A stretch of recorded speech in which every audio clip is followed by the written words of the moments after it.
Oke baik, saya izin memulai kegiatan webinar pada siang hari ini. Assalamualaikum warahmatullahi wabarakatuh. Selamat siang, dan salam sejahtera untuk kita semua. Salam, 24 jam kepada seluruh peserta webinar seri 1.2 dari Ide ke Narasi, Seni Menulis Opini dan Artikel Kebijakan Kesehatan yang Menarik. Perkenalkan, nama saya Anissa dari Departemen Kebijakan dan Manajemen Kesehatan. Pada kesempatan, sesi terakhir dari rangkaian virtual bootcamp, hari ini saya akan bertugas sebagai host sekaligus moderator pada kegiatan kali ini. Sebagai informasi kembali, webinar hari ini merupakan sesi penutup dari rangkaian virtual bootcamp menulis opini dan artikel populer kebijakan kesehatan di media massa dan digital. Dan bootcamp ini telah berjalan selama beberapa tahap dan diawali dengan e-learning, kemudian sesi coaching dan webinar mengundang narasumber dari perspektif akademik dan media digital. Dan untuk sesi terakhir kali ini sudah hadir bersama kita Bapak Prasidono Listiaji, atau biasa dipanggil dengan Pak Inot. Saya sapa dulu. Selamat siang Pak Inot. Selamat siang Mbak Anissa, selamat Ya. siang Bapak Ibu semuanya. Mudah-mudahan suara saya cukup terdengar dengan baik, Mbak Anissa. Ya, terdengar. Ya, jelas Pak Inot. Terima kasih sudah hadir bersama kami, bersedia untuk memberikan persepsi ya Pak dari sisi jurnalis. Kalau sebelumnya dari akademik sudah, kemudian dari media digital sudah.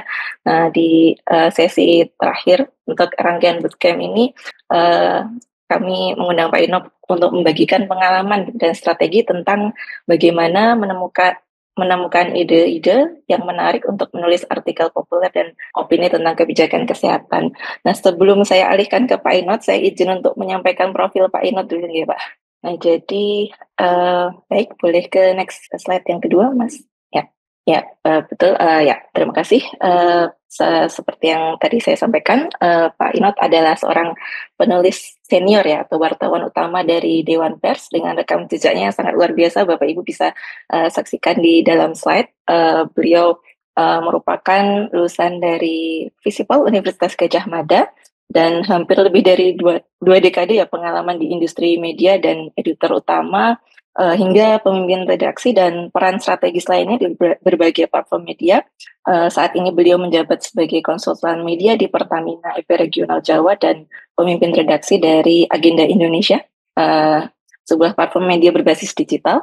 Dan beliau juga mengemban peran strategis termasuk direktur di PT Mata Angin Arah Kreasi, dan sebelumnya sebagai konsultan komunikasi pemasaran PT Kata Data Indonesia dan Kepala Komunikasi Korporat Tempo Media Group.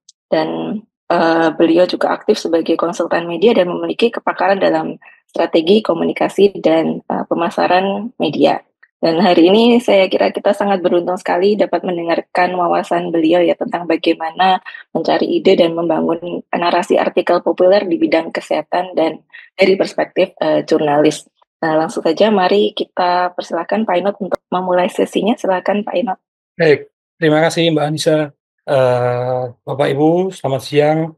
Pertama-tama saya ingin mohon maaf, mestinya sesi kita ini berlangsung minggu lalu, Senin minggu lalu, tapi karena sesuatu hal, saya berhalangan hadir. Saya minta izin ke Mbak Anissa untuk di reschedule dan kita beruntung bisa mendapatkan waktu hari ini. Gitu. Tadi saya sudah diperkenalkan oleh Mbak Anissa, saya Prasidono, tapi Bapak Ibu, Mas Mbak semua boleh memanggil saya dengan nama Inot atau Doni. Itu dua nama yang dibalik aja Mbak. Kirangalam kalau kata teman-temannya sekarang ya, gitu. Bapak Ibu semuanya, hari ini kita ingin ngobrol bareng aja, bukan untuk saya mengajari, karena Bapak Ibu semua sudah menjadi penulis yang bagus ya.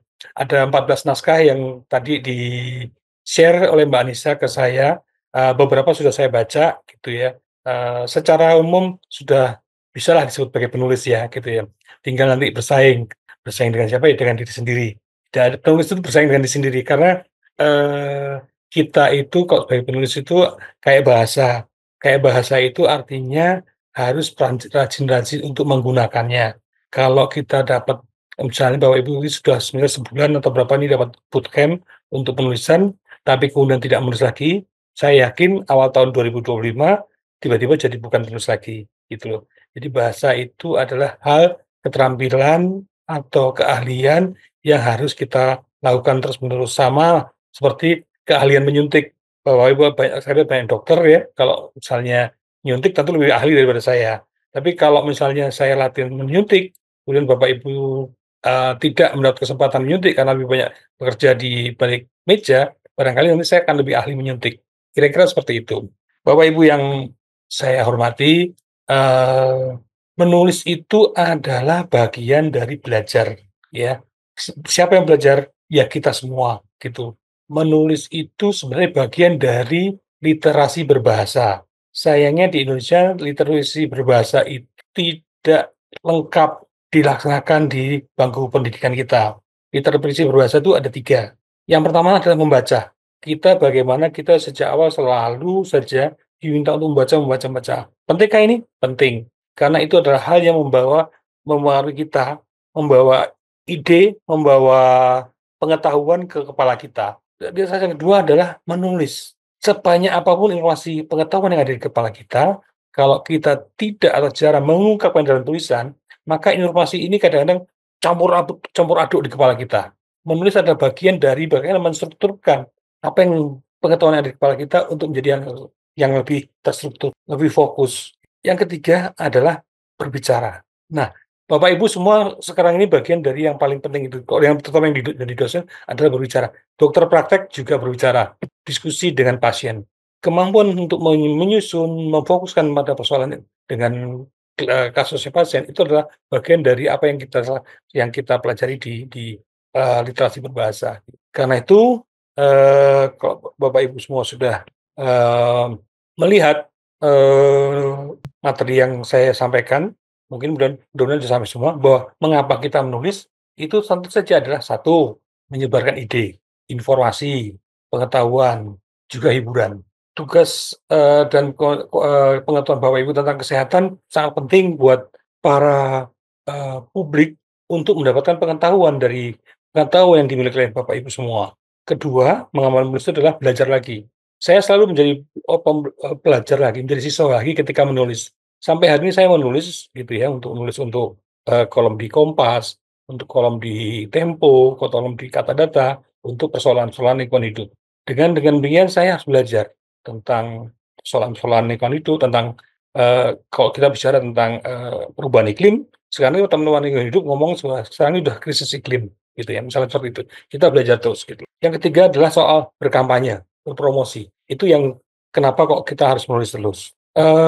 Dalam penulisan itu ada 2 spektrum, ya, spektrum titik awal dan spektrum, ruang tafsir. Apa saja perbedaannya? Dari sisi yang paling tajam sampai paling luas itu ada soal tafsir. Jadi tulisan kita itu mendapatkan tafsir dari pembaca kita. Paling kiri, Bapak Ibu semua, itu adalah hard news. Bapak Ibu kalau membaca koran atau sekarang ini media online di web gitu ya, itu itu adalah hard news. Itu tugasnya wartawan, biarin saja. Bagaimana mereka menulis tentang 5W1A, sangat padat gitu ya, sangat akurat, harus akurat sekali. Kemudian sebelahnya ada news story. News story ini adalah yang ditulis gaya-gaya oleh koran pada zamannya, bahkan juga oleh majalah. Dekat dengan hard news tetapi dia, lebih lebih soft gitu ya, lebih fleksibel cara penulisannya. Kemudian ada tulisan features, setelah itu features, ruang tafsirnya lebih lebar. Kemudian ada interpretatif news story. Kalau Bapak Ibu semua suka membaca majalah Tempo, itu adalah interpretatif news story. Bagaimana suatu peristiwa dikumpulkanlah datanya itu menjadi sebuah story, cerita pemberitaan yang lebih komprehensif. Sebelahnya lagi kemudian ada opini atau editorial. Ini biasanya adalah kolom atau opini, sikap redaksional dari sebuah media, ya. Yang kemudian yang masih dalam bidang, penulisan yang ketat dengan, struktur atau standarisasi penulisan adalah esai atau kolom. Sesudah itu adalah prosa atau puisi, yang ruang tafsirnya sangat luas. Dari seluruh rangkaian ini, dari seluruh spektrum ini, saya kira ada 2 tip yang bisa dimanfaatkan oleh Bapak Ibu untuk menulis, yaitu features dan kedua esai atau kolom. Apa syaratnya dari kedua ini? Apa bedanya seperti ini? Kita coba nulis features. Features itu ceritanya dahulu, informasinya kemudian. Tetap tentu saja dengan kaidah-kaidah penulisannya. Cerita yang dahulu itu seperti apa? Cerita yang dahulu misalnya Bapak Ibu dari dokter, kita agak mundur sedikit ketika zaman, pandemi. Ketika bagaimana ada, tenaga kesehatan yang harus bertugas. Kita ingin mendengarkan cerita, bagaimana sih tantangan yang dihadapi oleh para tenaga medis ini ketika mereka harus menerima pasien-pasien dalam kondisi yang kritis, gitu ya.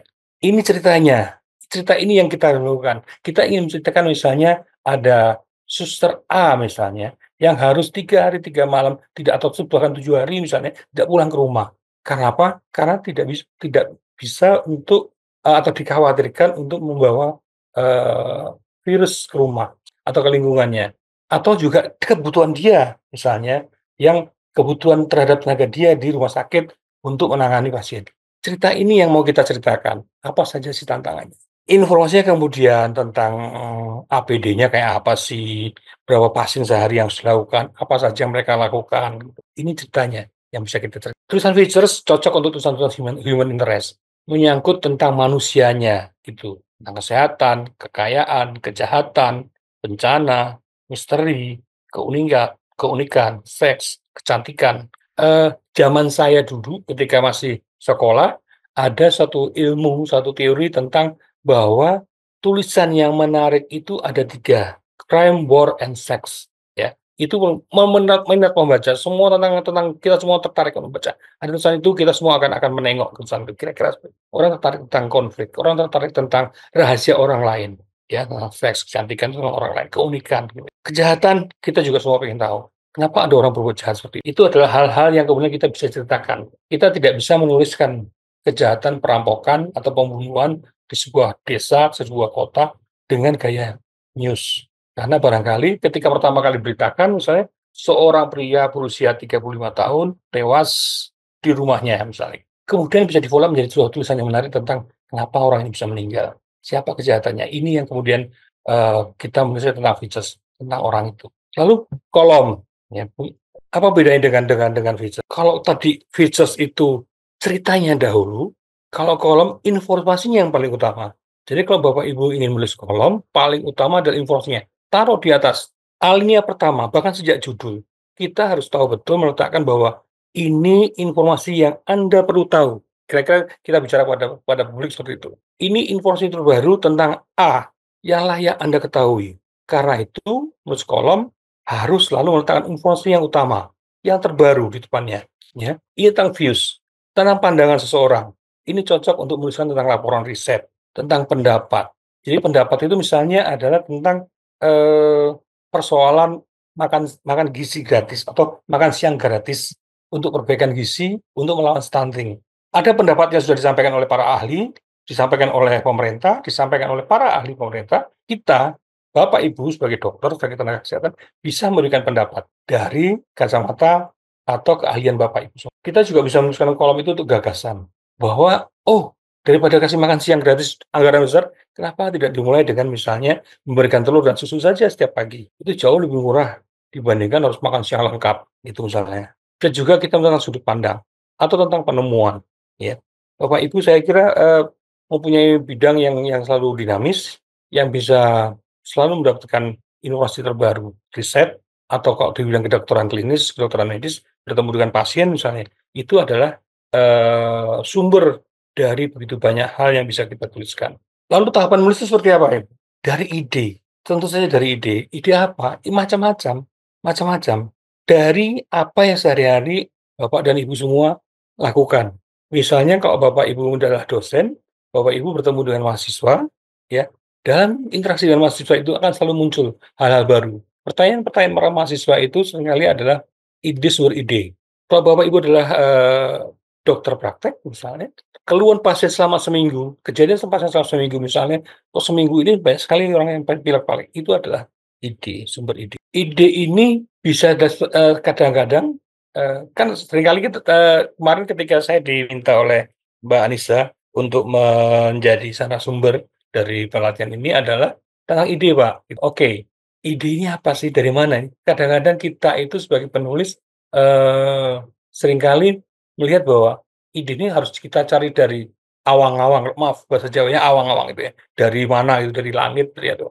Harus kita gait, harus kita padahal kadang-kadang ide itu berserakan kita. Dari ide itu, awalnya adalah ketika kita kurang bisa menentukan temanya, tujuannya, tentukan angle, segala macam. Dari sana kalau ide sudah terpastikan, maka kita akan melakukan pengamatan, penelitian, ya, mencari informasi awal. Ini harus ditulis nih, ini belum pernah ditulis misalnya itu. Menentukan narasumber, apakah perlu kita tanya orang lain? Kita penulis, meskipun untuk kolom, kita bisa mencari narasumber. Dalam arti misalnya diskusi dengan rekan atau kolega misalnya, dengan mahasiswa, dengan siapapun gitu ya. Bisa wawancara. Yang tidak salah menulisnya ketika mau menulis adalah menuliskan kerangka, memilah bahan, menyusun informasi dari sekian angle, membuat kerangka, ya flowchart gitu ya. Lalu kita menulis, menyusun dari kerangka tadi, meletakkan bahan sesuai dengan bahan sesuai dengan kerangka tulisnya untuk mulai kita tuliskan. Lalu tadi itu, dari mana datangnya ide? Paling guyonnya adalah dari mata turun ke laptop. Dari mata itu seperti tadi saya ceritakan bahwa Bapak Ibu bertemu dengan mahasiswa, bertemu dengan masyarakat, baik di ruang praktek, baik di ruang misalnya kalau Bapak Ibu bekerja sebagai penyuluh kesehatan, bertemu dengan masyarakat, ternyata tidak semua masyarakat tahu loh bahwa, eee, nyamuk Aedes aegypti itu lebih senang di ruang yang bersih misalnya. Meskipun itu sudah kampanye puluhan tahun oleh pemerintah, tapi tetap saja tidak semua orang tahu.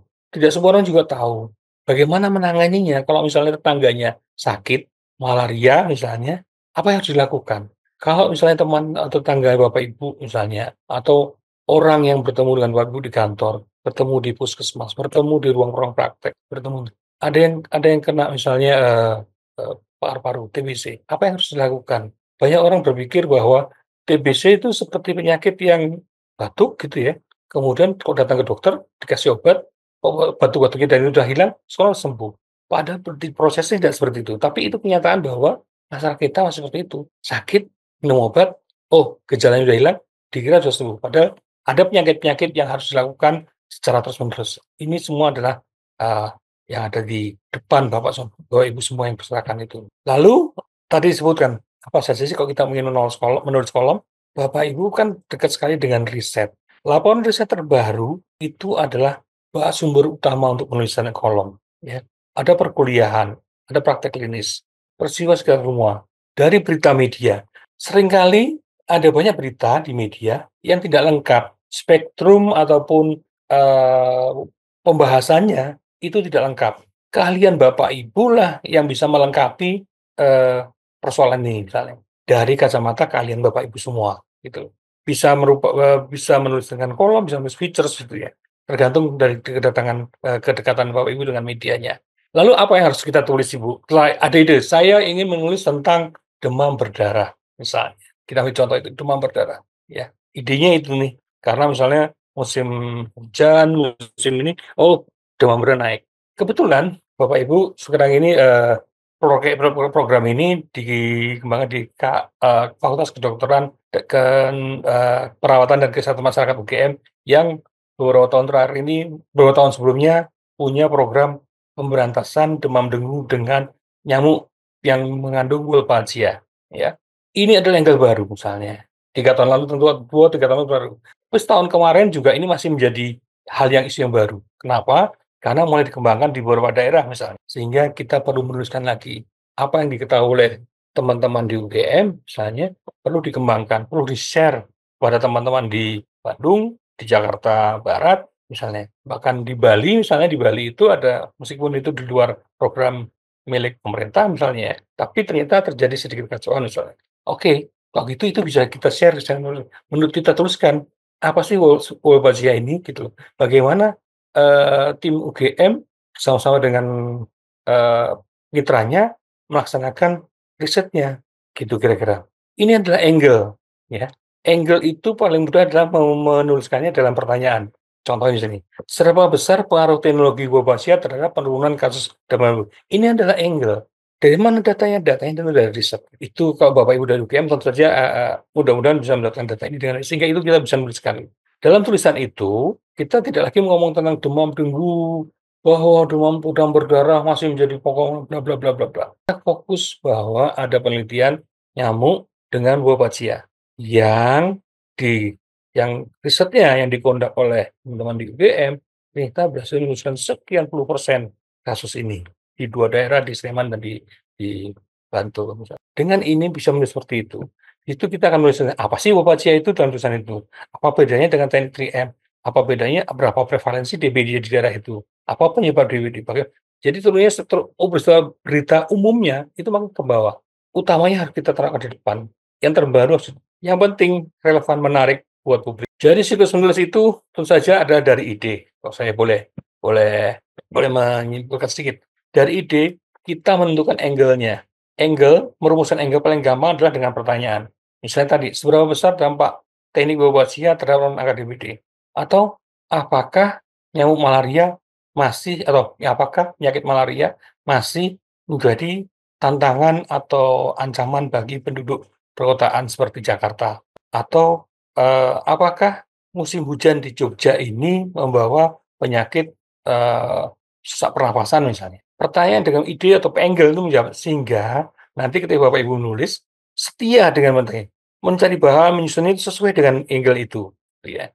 Tulisan ini adalah jawaban dari pertanyaan tadi, jawaban dari angle tadi. Jadi jangan lari-lari ke mana-mana, lari ya. Idenya adalah menulis tentang, penanganan demam berdarah misalnya, angle-nya adalah teknik Lavoisier pengenaan itu setia dengan sana, jangan ke mana-mana. Fokus untuk menulis tentang itu. Struktur penulisan untuk kolom itu selalu adalah, kalau kita judul itu harus maksimal 3 sampai 5 kata. Berbeda dengan laporan riset atau laporan tentang ilmu pengetahuan atau tentang makalah yang cukup panjang dan sejak awal begitu. Tulisan terutama kolom maupun features untuk media, baik itu media koran maupun media majalah maupun media online, itu harus singkat, 3 sampai 5 kata. Sebisa mungkin anekdotal, parodikal, mengandung curiosity, artinya orang sudah menarik kepengetahuan pembacanya, gitu ya. Kemudian periksa apakah cocok dengan jurnal kolom Features misalnya, judulnya itu ya. Kemudian tulisan itu sejak awal harus, dibuka dengan yang menarik, itu namanya lead. Kalau kami di media biasanya namanya lead. Itu bisa masuk dengan setting cerita, bisa masuk dengan kesimpulan gitu ya. Sejak awal sudah langsung menuju ke persoalan. Tinggal nanti gayanya apakah naratif, apakah striking gitu ya, itu lead itu 2, 3 alinea, 2 alinea cukup, 3 alinea cukup gitu ya, untuk membawa publik, membaca audiens itu mengarah atau tahu mau dibawa kemana tulisan. Dalam satu tulisan, ada beberapa alinea, satu alinea itu, satu kalimat itu sekitar 9, 12 kata, satu alinea 2 sampai 4 kalimat gitu ya. Pendek-pendek saja karena makin panjang, satu perbedaan yang terpenting ya barangkali yang saya perlu ingatkan antara tulisan jurnal atau tulisan ilmiah dengan tulisan kolom itu adalah, alinea ada yang lebih pendek. Barangkali kalau Bapak Ibu suka menulis, jurnal atau berani menulis makalah, kalimat-kalimatnya panjang dengan anak-anak kalimat atau frase-frase yang bertumpuk gitu ya. Saya ketika bekerja di pabrik saya dulu ya, pabrik kata-kata itu, kalau menulis itu yang pendek. Kenapa? Jangan terlalu banyak menggunakan frase atau anak kalimat. Kadang-kadang frase atau anak kalimat itu mengambil alih, mengkooptasi kita dengan pandangan dia. Sehingga kita suka tersesat dengan anak kalimat. Eee, Ending-nya, kalau Bapak Ibu nulis kolom ending itu paling bagus adalah kembali melingkar kepada judul. Apakah seluruh rangkaian tadi itu sudah memenuhi atau menjawab dari lead tadi itu, dari angle yang kita pilih gitu loh. Oh ternyata itu harus memenuhi, itu istilahnya melingkar kembali ke lead. Bisa juga ending-nya adalah kesimpulan. Sejumlah, hal yang barangkali bisa menjadi pegangan Bapak Ibu ketika menulis adalah jangan nulis topik yang sama dan mengulang angle. Topik boleh sama tapi angle berbeda misalnya gitu. Kalau angle-nya sama, topiknya harus berbeda. Misalnya tentang tadi itu, tentang apa, demam berdarah, topiknya sama, tapi angle-nya berbeda. Angle tentang Lavoisier, angle tentang kebijakan publiknya oleh pemerintah sudah mendukung belum sih? Misalnya seperti itu. Lalu sebisa mungkin, bahkan bukan sebisa ya, seharusnya menulis isu terbaru dari topik yang Bapak Ibu semua kuasai. Jangan mengambil porsi teman-teman sekitar kita. Kalau Bapak Ibu adalah dokter anak-anak misalnya, jangan mengambil porsi tentang isu ginekologi misalnya. Tentang anak-anak saja, apa saja sih tantangan kesehatan anak sekarang misalnya gitu. Ada nggak sih penelitian terbaru tentang kesehatan anak-anak misalnya? Lalu hal yang lain yang harus diketahui adalah tahu betul siapa sih pembacanya Bapak Ibu semua. Siapa pembaca tulisan kita? Kalau tulisan kita adalah pembaca tulisan Bapak Ibu adalah kolega, para dokter, mahasiswa kesehatan, mahasiswa kedokteran, tentu saja, berbeda jika Bapak Ibu nulis untuk publik umum. Kalau Bapak Ibu menulis untuk publik yang sangat beragam, barangkali, gayanya akan lain. Lalu penulis sebisa mungkin SPOK, siapapun pun saya punya SPOK. Mungkin Bapak Ibu pernah ada waktu zaman sekolah dulu misalnya ya, di zaman SD, SMP, bahkan SMA, SPOK, subjek, predikat, objek, keterangan. Itu hal yang sederhana, itu kenapa menjadi ilmu yang sederhana karena memang itulah yang sehingga kita me memudahkan kita ketika menulis gitu ya. Seringkali gaya-gaya berbahasa itu tentu saja diizinkan, tetapi kalau kita tidak ahli-ahli amat, itu bisa membuat kita, tersesat saya bilang tadi. Misalnya gini, seringkali ini contoh yang selalu diajarkan atau kami pakai di kelas-kelas kami di pabrik kata-kata tempat saya dulu bekerja, misalnya begini, "Maling mobil itu berhasil ditangkap polisi tadi malam." Dari segi pemahaman kita sebagai baca, itu tidak ada masalah. Tetapi sebagai logika bahasa, itu salah besar. Kenapa? Karena yang berhasil itu polisinya, bukan malingnya. Maling mobil itu berhasil ditangkap polisi itu adalah hal yang salah. Dia tidak berhasil kok, dia gagal kok, gitu loh. Itu adalah logika yang kayak gitu, yang sehingga kalau misalnya kita menulis misalnya belum terlalu, lincah dalam menggunakan bahasa mungkin itu, pakailah dengan standar tadi SPOK. Dalam menulis juga sebaiknya kita suka masukkan anekdot atau cerita-cerita lucu terkait dengan yang kita tulis. Misalnya tentang, malaria misalnya, kita bisa ngomong tentang apa sih, misalnya tentang kok Bapak Ibu suka pernah nonton film Naga Bonar yang pertama itu, bagaimana Naga Bonar itu seperti naik kereta api yang berguncang misalnya, hal-hal lucu itu. Kita bisa memasukkan cerita tentang Naga Bonar, bisa kita nulis tentang, malaria misalnya. Yang juga tidak kalah pentingnya adalah memahami. Selain tadi pembacaan kita, yang harus kita pahami adalah di mana kita menulis. Kita menulis topik yang biasa-biasa saja, kita tulis di media yang serius, itu tentu saja akan menjadi handicap. Para pengelola media itu pasti akan melihat media sebesar Tempo misalnya, itu mendapat tulisan ke desk mereka itu, desk opini itu, bisa sehari itu bisa puluhan, bukan ratusan. Anda bisa membayangkan Bapak Ibu semua, tulisan Bapak Ibu kok masuk ke sana dengan topik yang barangkali tidak terlalu striking, dengan angle yang mengulang, kemungkinan besar akan begitu lihat dibaca di 2 lini pertama, judul yang pertama akan pindah ke meja atau keranjang. Karena itu, ketika memilih media, harus paham betul karakter media itu. Kompas misalnya adalah media utama media nasional utama, gitu ya. Meskipun barangkali tidak sebesar dulu lagi, tapi dia tetap menjadi media utama kita sekarang sampai hari-hari ini. Karena itu kalau kita ingin menulis di Kompas misalnya, kita harus tahu betul kalau topik kita ini kemungkinan besar sudah akan masuk ke mereka. Artinya akan ada banyak penulis masuk kita. Barangkali mereka juga akan menerima tulisan dari luar ya, untuk mengisi halaman mereka.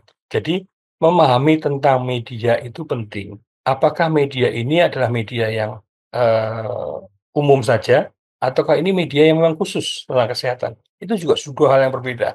Karena itu, pemahaman tentang media sekali lagi perlu perlu kita kita kawai. Kemudian menulis itu harus dengan deskripsi yang dekat. Kita dekatkan di awal tadi itu namanya lead itu, deskripsinya dengan kalimat yang sederhana, relate dengan membaca kita. Kalau misalnya kita tahu bahwa wajah kita itu, sangat plural, terus kemudian kita menulisnya sangat sangat sangat umum dan sangat sangat apa ya, khasnya ilmunya Bapak Ibu, jangan-jangan dia tidak relate dengan wajah kita. Itu sehingga kita harus, mendekatkan tulisan kita, deskripsi kita dengan pembaca kita. Satu hal yang menjadi penting sekali buat Bapak Ibu semua adalah ketika kita menulis, kita itu bermain-main di antara memberitahu mereka yang belum tahu, namun tidak menggurui bagi yang sudah tahu. Jadi kalau Bapak Ibu menulis, tentang kesehatan, karena Ibu dokter misalnya menulis tentang kesehatan, itu pembacanya ada mereka yang awam, tapi sekaligus juga di sisi lain ada, kolega Bapak Ibu semua. Mungkin bahkan mereka adalah senior Bapak Ibu semua, guru besar misalnya atau barangkali mantan menteri kesehatan misalnya gitu. Sehingga, tulisan itu harus berimbang. Satu, memberikan kejelasan kepada mereka yang awam, pada bersamaan dia tidak pemilihan kata, pemilihan kalimatnya tidak murni. Kira-kira sementara itu yang yang saya awam yang saya baca sampaikan Bapak Ibu. Lalu, saya tadi mencoba untuk membaca beberapa tulisan. Saya ingin me mohon izin kepada Dokter Cahyadi Surya, barangkali ada di ruang ini, saya mohon izin untuk membacakan sedikit saja, atau mengomentari sedikit tentang tulisan-tulisan, dokter, ya.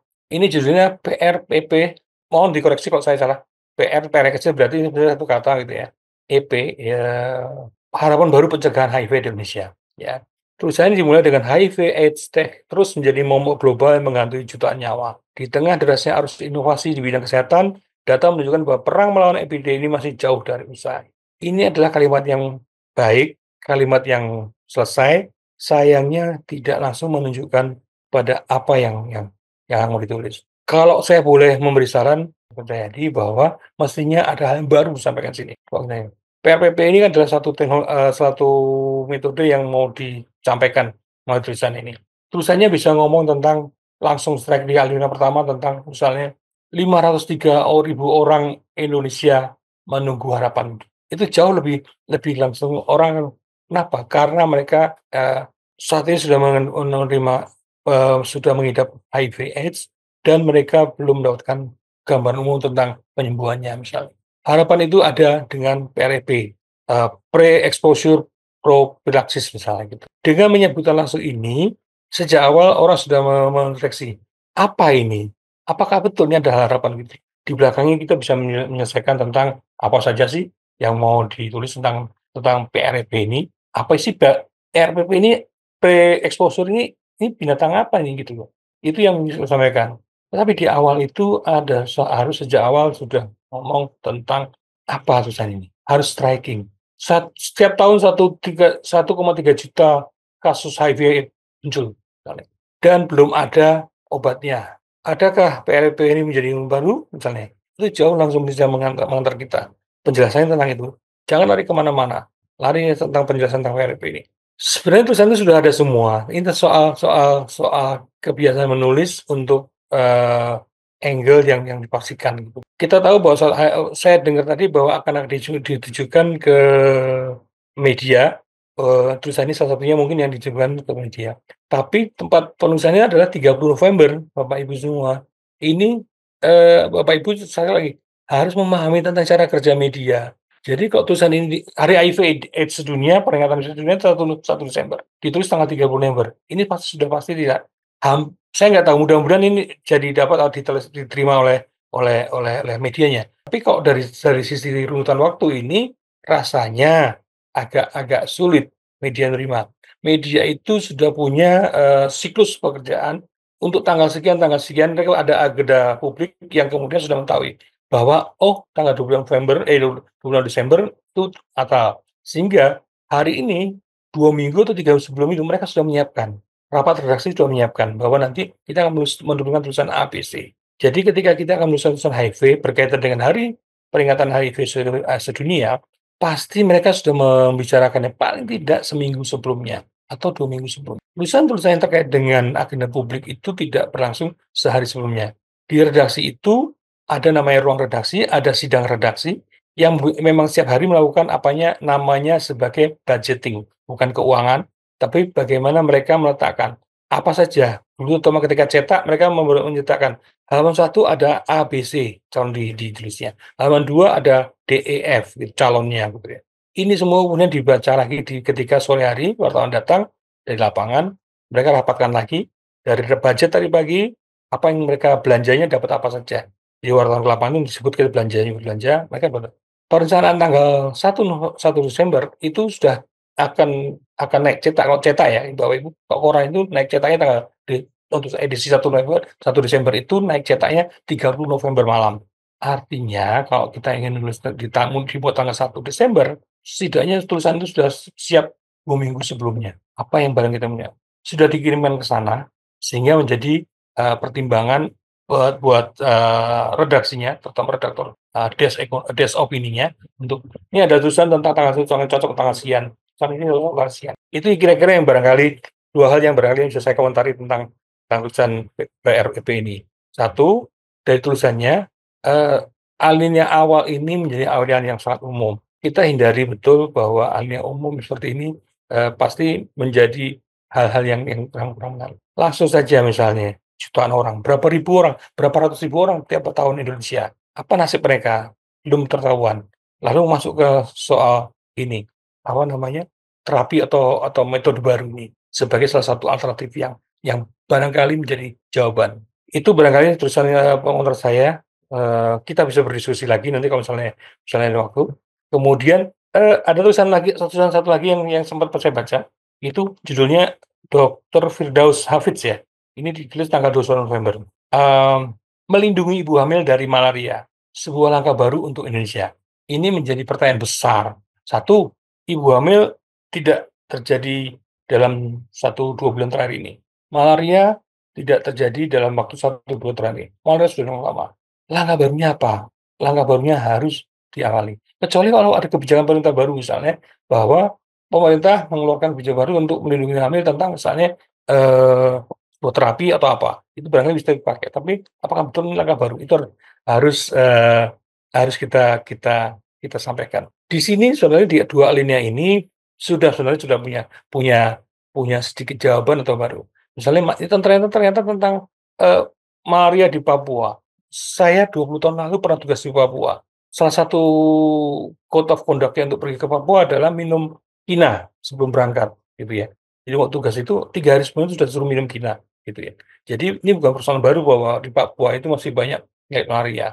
Konon di Papua itu kalau bapak ibunya terutama laki-laki makan kinang itu, pinang gitu ya, itu adalah salah satunya untuk melawan saya tidak tahu apakah itu betul. Tapi itu menjadi sebuah kepercayaan atau kebijaksanaan lokal lah gitu ya, gitu.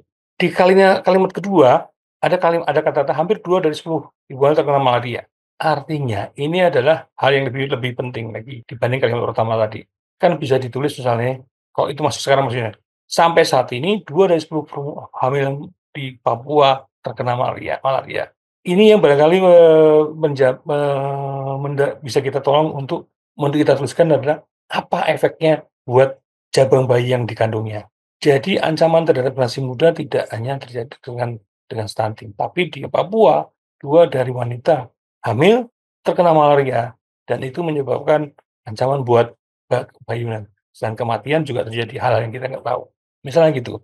Kemudian ada persoalan obat biru. Nah, obat biru ini adalah, yang didorong untuk, pengobatannya. Apakah ini baru? Monggo, Bapak Ibu yang lebih paham tentang pengobatannya, gitu loh. Kalau baru, ini bisa terjadi di tahun depan. Obat biru menjadi jawaban bagi baru beliau jelaskan. Di kalimat awal, di lead-nya itu harus yang striking Bapak Ibu. Kalau enggak, tulisan kita itu saya selalu mendapatkan pesan bahwa ketika saya masih bekerja dari para senior saya adalah, "Tulisan kamu itu bukan satu-satunya yang hebat yang bisa dibaca dan menjadi satu-satunya pilihan dari pembaca.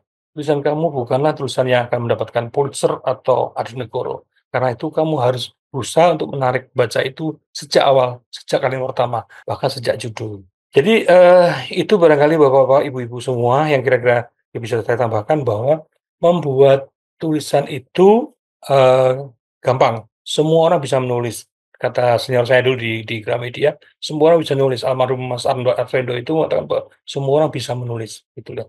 Karena kita memang sejak kecil, sejak, sekolah dasar itu diajari menulis gitu. Tetapi tentu saja kita harus melatih itu.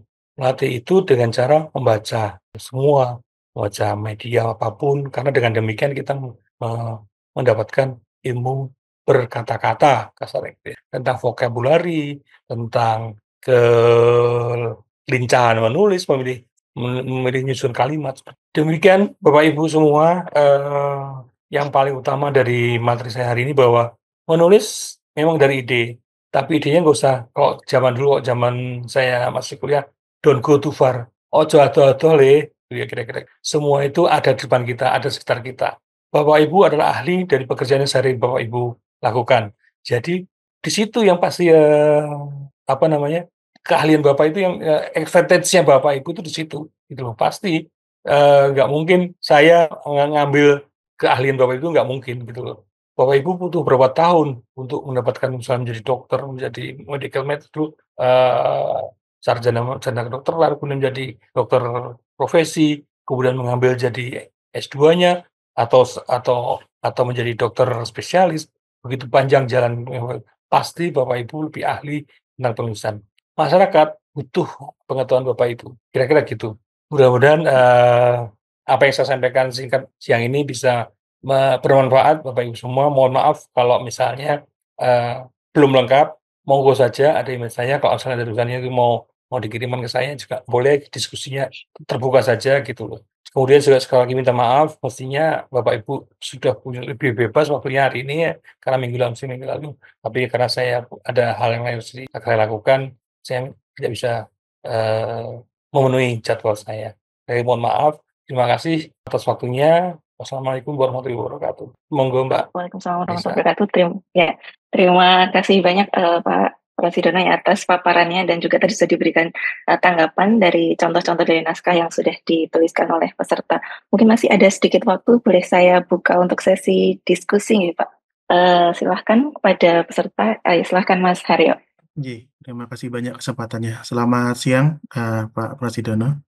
Ya, Terima Mas. kasih banyak Pak atas kesempatannya. Ini saya sebenarnya cukup tertarik Pak, sangat-sangat tertarik dengan apa yang tadi Bapak sampaikan karena ya tentunya karena kalau media itu prinsip aktualitas ya gitu, yang memang itu menjadi salah satu kendala juga dan salah satu juga mungkin tantangan juga Pak bagi kita untuk yang mungkin merasa ada satu topik yang penting tapi ternyata ketika terjun ke lapangan itu sebenarnya masih banyak topik yang lebih penting lagi gitu yang mungkin perlu untuk diakomodir begitu Pak.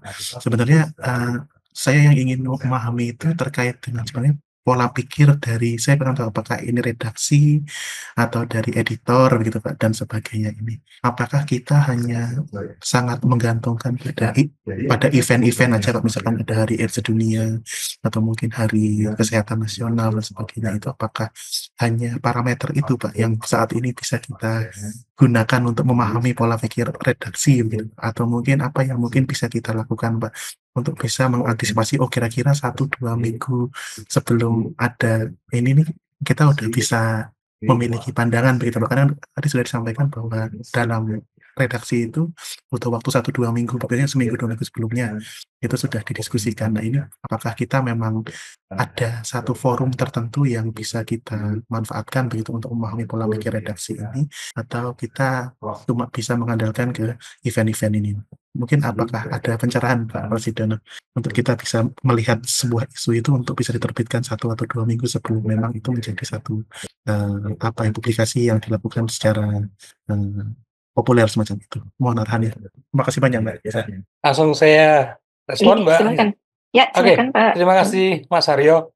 Mas Haryo, sebenarnya media atau publik sebenarnya, publik itu mengakses informasi berdasarkan, agenda setting. Jadi kalau mereka misalnya, tahu bahwa ini 17 Agustus misalnya, mereka pasti tahu bahwa berita-berita yang ada di media itu pasti terkait dengan kemerdekaan, ya gitu. Mau pemilu, berita-beritanya pasti terkait dengan pemilu. Pilkada kemarin misalnya, ya orang pasti mikirnya bahwa itu pasti tentang pemilihan, calon-calonnya, tentang kampanyenya, tentang apa misalnya. Tidak harus selalu dengan agenda setting, agenda publik seperti itu. Tidak harus ketika kita menulis tentang HIV/AIDS pada menjelang hari HIV/AIDS.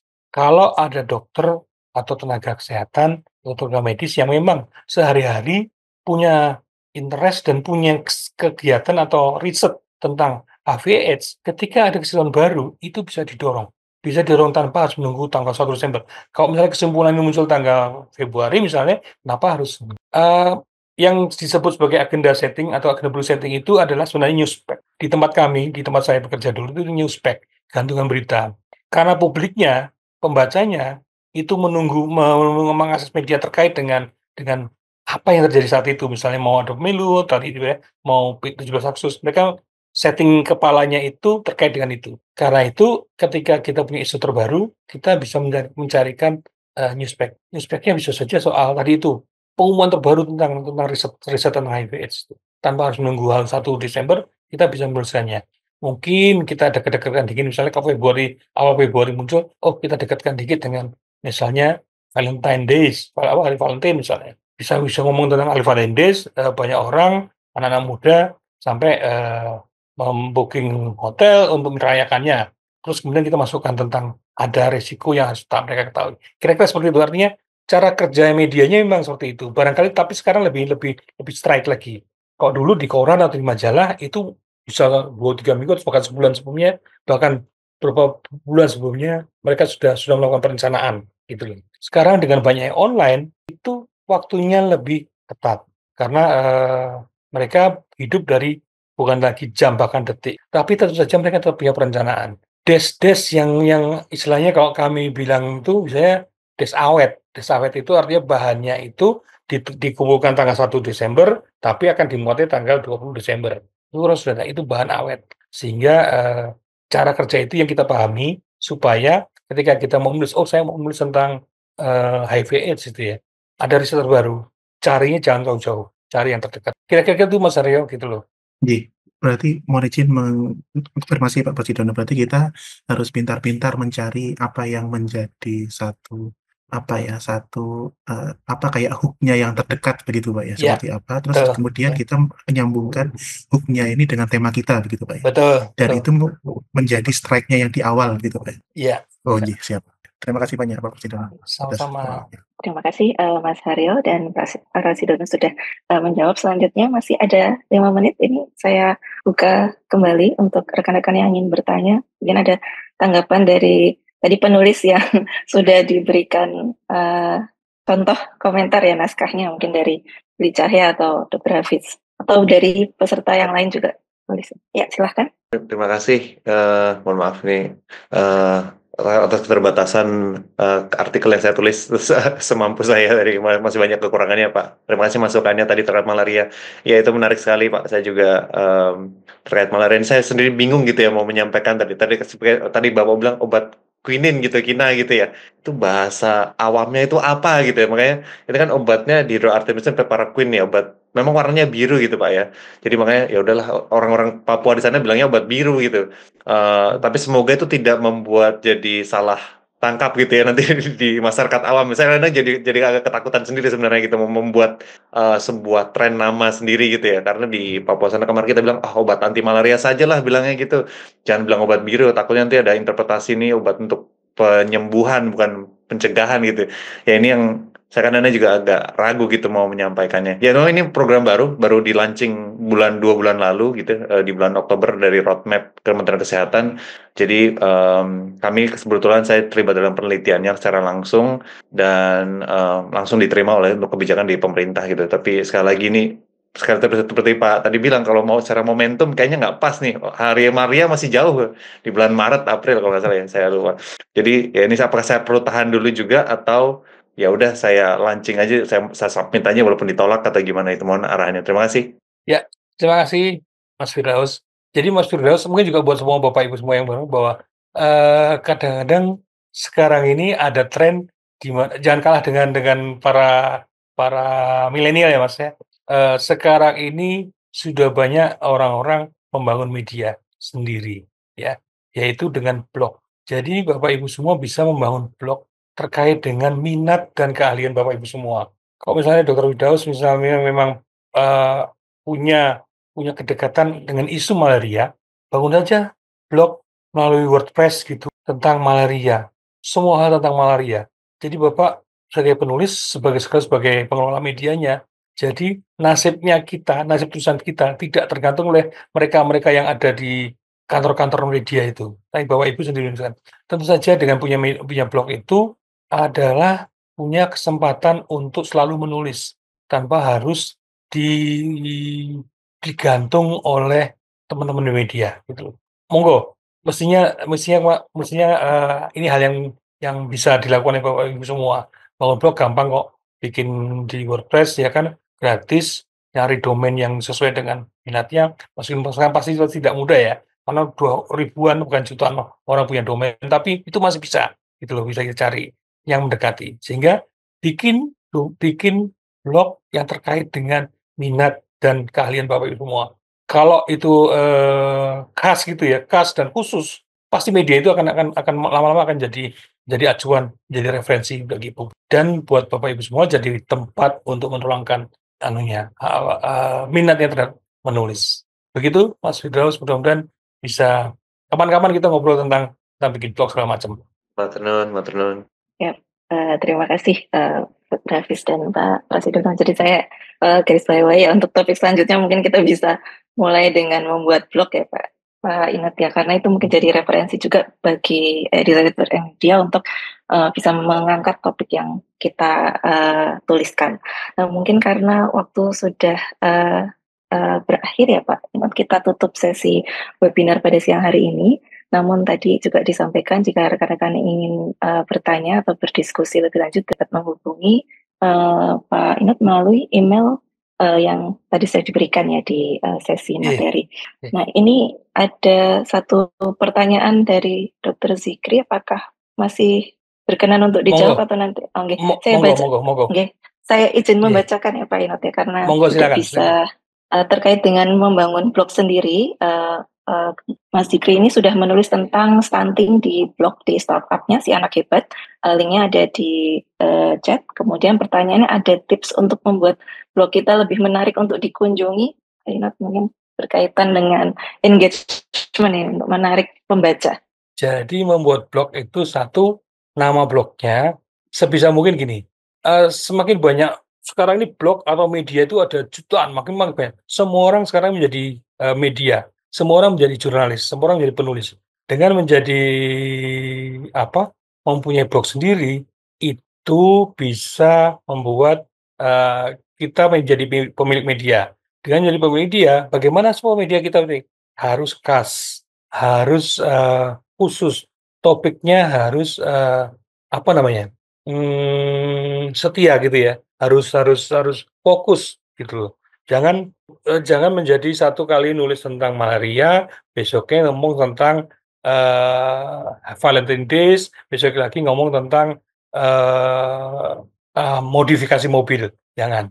Kalau mau bikin blog modifikasi mobil ya bikinlah tentang blog tentang modifikasi mobil. Tetapi kalau ingin menulis tentang stunting, itu harus tentang stunting betul. Sehingga tentang penelitian, tentang aktivitas, tentang apa, di situ betul. Sehingga dengan demikian, lama-lama ini akan menjadi media rujukan. Tidak tertutup kemungkinan setiap kali orang media, bahkan media-media utama itu akan mereverse dari blog ini gitu loh. Itu yang barangkali bisa menjadi dari patokan. Bikin blog, kemudian dikaitkanlah dengan, mudah-mudahan Bapak Ibu semua sudah lincah bermain sosial media, sehingga ketika menulis itu juga dikembangkan, di-share, entah itu melalui WA, entah itu melalui Twitter, X sekarang ini, atau melalui Facebook, atau melalui Instagram gitu. Bapak Ibu misalnya jadi pembicara di manapun gitu ya. Tidak harus selalu di tempat yang fancy, glamorous gitu ya. Bisa tulisannya itu dimasukkan ke situ, sehingga diupdate secara kontinu. Seminggu sekali, misalnya, kalau tidak bisa setiap hari, saya paham bahwa Bapak Ibu punya kesibukan lain, diupdate seminggu sekali, tiap hari yang tertentu, keajegan ya. Dalam media itu ada keajegan. Jadi tiap Senin misalnya, atau tiap Sabtu atau Jumat misalnya. Kalau ringan, kita kasih di akhir pekan. Tapi kalau agak serius, taruh di hari awal pekan. Tapi harus selalu diupdate. Kenapa? Sekali kita nggak diupdate, kita tidak terindeks oleh Google dan kawan-kawannya itu. Kalau tidak terindeks, nanti tidak didorong oleh mereka untuk menuju ke publik. Kira-kira seperti itu. Jadi, satu, pilih nama domain yang familiar dengan topiknya. Kedua, isi topiknya, pilih topik yang sangat khas. Ketiga, rajin mengisinya, jangan sampai sekali-sekali ditinggalkan. Kemudian keempat adalah rajin men-share. Kelima, kalau masih perlu saya tambahkan adalah semakin lincah dalam menulis, ya. Karena nanti kalau semua rajin, kalau tulisannya tidak lincah, membingungkan, yang menulis tadi itu, di kelas-kelas sebelumnya pasti sudah diajari. Saya melihat dari tulisan Bapak Ibu semua, ini sudah ada sentuhan dari kelas-kelas sebelumnya, jadi pasti tulisannya sudah ya oke lah gitu ya, tinggal menajamkan supaya jadi layak untuk dipilih kira-kira. Kira-kira gitu Mbak Anissa. Ya, baik, terima kasih. Jadi kuncinya tadi konsisten ya. Tadi juga sudah sambil dibagikan sama Mas Wahid ya, link blognya Mas Zikri di sini sebagai bagian dari mempromosikan. Ya, mungkin sekali lagi saya kami sampaikan terima kasih kepada Pak Prasidona sudah mengisi pada sesi siang hari ini sebagai rangkaian terakhir dari Virtual Bootcamp. Nah, sebelum kita tutup, izin kami undang untuk foto bersama dengan narasumber dan juga peserta. Jadi silahkan Bapak Ibu, bagi yang bisa membuka kameranya untuk dapat membuka kameranya, kita akan foto bersama. Saya tunggu sekali lagi. Masih ada? Oke, baik. Ya, kalau gitu saya hitung. Oke, baik, saya tunggu. Masih ada satu lagi? Oke, siap. Kami hitung. 1, 2. Oke, baru saja ada yang masuk. Saya hitung sekali lagi. Mohon maaf, sekali lagi. 1, 2, 3. Ya, terima kasih. Sekali lagi kami ucapkan kepada narasumber Bapak Prasidona Listiaji dan juga rekan-rekan peserta yang hadir mengikuti rangkaian Virtual Bootcamp pada siang hari ini. Semoga materi yang disampaikan dapat menjadi motivasi untuk menghasilkan lebih banyak artikel populer dan opini yang bermakna ya, karena tadi kuncinya adalah konsisten dalam menulis. Mungkin itu saja dari kami. Saya tutup. Wassalamualaikum warahmatullahi wabarakatuh. Selamat siang dan salam 24 jam. Terima kasih Pak Inot. Mbak, selamat siang. Ya.